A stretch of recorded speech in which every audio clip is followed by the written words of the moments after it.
Chapter 2, gonna show me what you can do, but watch this practice video first, it'll only help. SHOWYOUCANDO.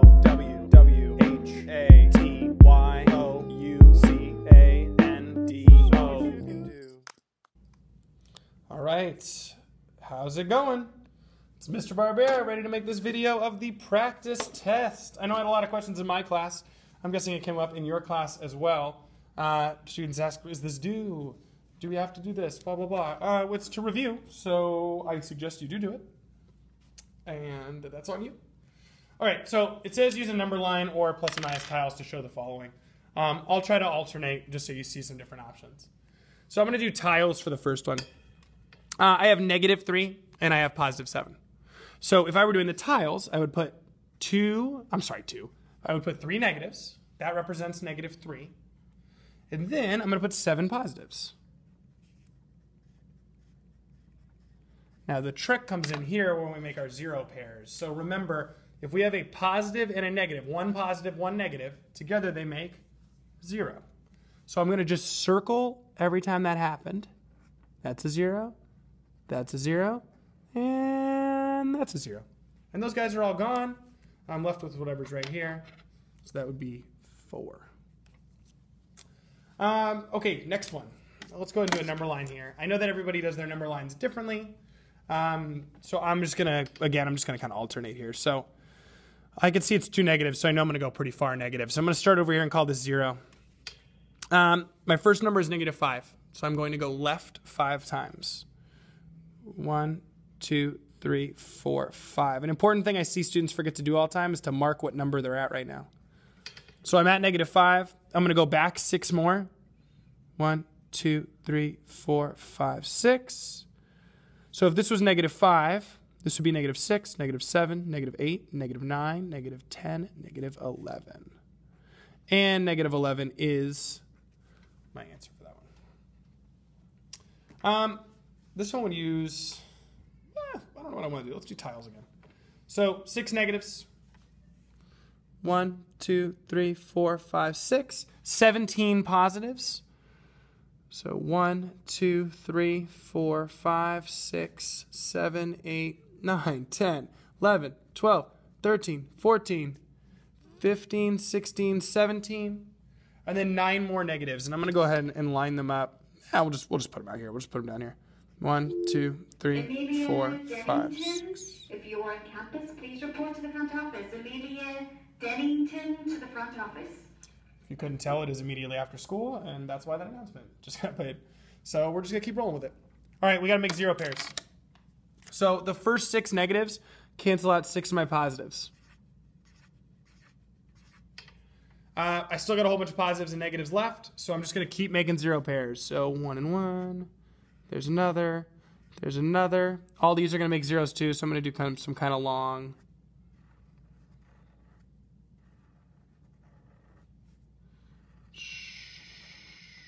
There we go. You can just watch me circle stuff. Boom. And what's left over? 2 positives right there. Finally, -3 plus -11. I get the number line thing again. I guess we'll do the same thing. I keep doing the double negative ones. So there's 0. -3 would be right here. It'd be a -3. And then I have to go back 11 more from there. So 1, 2, 3, 4, 5, 6, 7, 8, 9, 10, 11. So I started at 3, so now I had -4, -5, -6, 7, 8, 9, 10, 11, 12, 13, 14. And that actually makes sense because 3 plus 11 would be 14. And that gives me -14. All right, number 2. We're just simplifying here, whatever method we want to use. So I'm going to go ahead and I'm just going to talk how I see these. So if I have -23 and I have 2 positives, then I think of that as an announcement coming in. Grebe, if you are on campus, please come to the office. Cormac Grebe. For the record, if you guys all went where you're supposed to go after school, we wouldn't have to hear these announcements all the time after the bell rings. All right, so 23 negatives and 2 positives. So I'm going to think of this as these 2 positives cancel out with 2 of my negatives. and I'm going to end up with negative 21. I can almost think about this as like 23 minus 2 because it's my two positives are taken away from my negatives. But I don't want to confuse you too much because it's not exactly the same. It's just how I'm thinking about it when I come up with this. Same thing here. I would probably combine my positives first. So 14 plus 9, we all know that that's going to be 23. So now I have negative 7 plus 23. I think it's easiest if you group, if I put all my negatives together and then put all my positives together until I just end up with two terms. I think that's easiest. So now we have negative 7 plus 23. Again, those 7 negatives are going to cancel out with 7 of the positives here. And then that'll leave me with only 16 positives left. Again, because I think of this as like 23 minus 7. All right, this is just a good old addition problem. So 68 plus 18, that'd be 64 plus 18. That'd be 74 plus another 8, so that would be 82. 82. Yeah, I did do that right. And then this one, I actually would argue this one might be easier to not group them all together after I just made that big fuss about it up here. Because I can see that 17 and negative 14, I'd cancel out 14 zero pairs, and I would end up with just 3. And then 3 plus negative 13, again, I'd have 3 zero pairs. So then what I'd be left over with is just negative 10. So different ways to go about it. You should end up with the same answer, though. Moving to the back. Oh, my pen bled through everything. Fractions, here we go. So if I want to add or subtract fractions, I have to have a common denominator. A few different ways to get common denominators. One of them is just to multiply the two denominators. In this case, that is the lowest common denominator because 3 does not go into 14 or 28, but it does go into 42. So I would change 5 over 14. I multiply this by a giant 1 of 3 over 3, and I get 15 over 42. And I'm going to have, with 2/3, I'm going to multiply by 14 over 14. And that will give me 28 over 42. So now I just have 15 40-seconds minus 28 40-seconds. Just like we were doing before, this is like 15 minus 28. You can also think of this as 15 plus negative 28. We're taking away more than we have, so we're going to have a negative answer. It's going to be negative 13 over 42. Make sure you don't forget it's negative because we're taking away a bigger group than we had. All right, common denominator for this second one. Is it 45? Is there anything lower? I think that's it. So 4 over 9, multiply by 5 over 5, and then 2/5, I'll multiply by 9 over 9. This right here is going to be 20 over 45. This right here is going to be 18 over 45. Just multiplying across the tops. Oh, I'm sorry, I'm off the screen a little bit. Hopefully you can see it now there. And then I'm going to subtract. So 20 over 45 minus 18 over 45. And 20 minus 18 would just be 2/45. Last one. Again, common denominator, 28. 5 over 7 times 4 over 4 gives me 20 over 28. 1/4 times 7 over 7 gives me 7 over 28. And now we just get to add those two nice numbers. So 20 over 28 plus 7 over 28 equals 27 over 28. Ugh, sorry, my writing's. Looking at this is a little disorienting, but hopefully with the beauty of the video, you can slow it down or you can pause the video if you need to see what I was doing. Hopefully you're taking your time through these. Cut down on those retakes for the next test. All right. Cool. So whatever work you want to show on these, for 5 times negative 4, I would show this with the plus or minus tiles. So I think of this as 5 groups of negative 4. So there's negative 4, and I would just do that 5 times.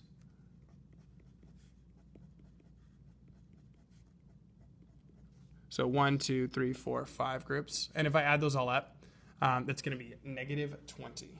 There's 20 negatives there. Okay. Multiplying with fractions, multiply across the top and across the bottom.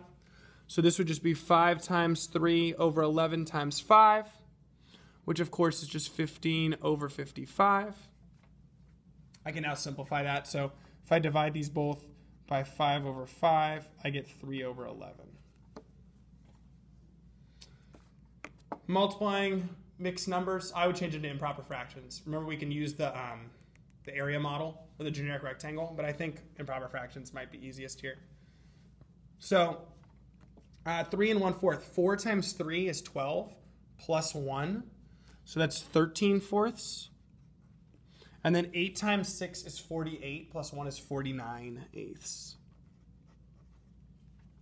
And then we're going to multiply across the top and the bottom. I don't see any common factors, so this is going to get a little messy. 4 times 8 will give me 32. And then 13 times 49. I'm not going to make you sit here and watch me do it. I'm going to cheat and use a calculator. So 13 times 49 gave me 637. Okay. Area model for this one. Remember area model, each fraction goes a different direction. And I at least have this blue pen, so I can do it blue. So I would do my 3/5 on the top. I cut the box into fifths. I'm going to shade 3 of them.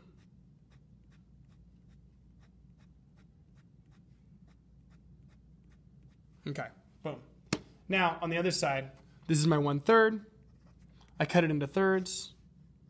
I'll use blue for this. I'm going to shade one of those thirds. And remember, my answer, my solution, is going to be where I have boxes double shaded. So I'm going to highlight it here. So these 3 boxes right here. Oh, that looks pretty messy. Those 3 boxes right there are double shaded out of a total of, I believe there should be 15 boxes. So my answer is going to be 3 out of 15, which, interestingly, simplifies to 1/5. If you actually look at this, a group of 3, there's 5 groups of 3 in here, and one of them is shaded. So that's kind of the 1/5 part. Hopefully that makes a little bit of sense. And we're on to the last section. Hope we're not going too quick. Remember, you can always rewatch. Converting to decimal using long division. I like a little space on these, so I'm gonna jump over to a piece of scratch paper here. So we will start with 1/6. So 1/6 is 1 divided by 6. So I'm going to take my 1, put it inside, 6 on the outside. I'm going to go relatively quick here, so I hope you're ready. 6 does not go into 1. So I put a decimal point, I bring down a 0. 6 goes into 10 one time. 1 times 6 is 6. Subtract 4. Now, 6 does not go into 4, but I get to bring down 1 0 for free because I'm going to the next place value in my decimal. 6 goes into 40 6 times. 6 times 6 is 36. My remainder is 4 again. Notice that I had 40 already as a remainder. So we know if I keep going, it's always going to be the same remainder, and therefore this is a repeating decimal. So 1/6 is 0.16, and just the 6 repeats. Make sure you don't put that repeating line over anything but the 6. 2/9 we saw in class. We know this is going to be 0.2 repeater because of the pattern that we saw, but let's still show it nonetheless. So again, 2/9 means 2 divided by 9. 9 does not go into 2, decimal 0. 9 goes into 20 twice. 2 times 9 is 18. And look, already my remainder of 2 has come back. So I know I can repeat. And we did that already. 7/5. It's going to be greater than 1, so your answer needs to be greater than 1. 7 divided by 5. 5 goes into 7 one whole time. We knew that. 1 times 5 is 5. 2 left over. It's not going to go, so this is where we put our decimal point. I bring down a 0. 5 goes into 20 exactly 4 times. And I am done. 1.4. These ones we're going back to fractions. Be careful, this is not 1/3. 1/3 is 0.3 repeater. This is not repeating. If I was going to say this with place value, I have my tenths, I have my hundredths. So I would say this as 33 over 100. And we're done. Same here. 0.576 thousandths place.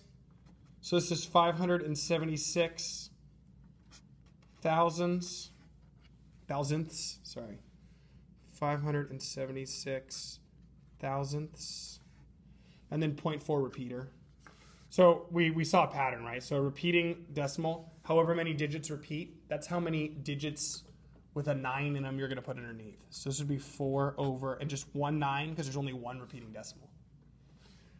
Remember, if it was something like 0.43 repeater, now it would be 43 over 99. If it was 0.512 repeater, there's 3 digits repeating, so it'd be 512 over 999. You kind of just have to know that pattern. We proved it in class, but the proof is pretty complicated. So we said this would be 4 ninths. All right, that's your practice test. I hope it helped. I feel like I went a little bit quick. Please don't hesitate to talk to me or whoever your teacher is for help. And good luck getting ready for the show what you can do.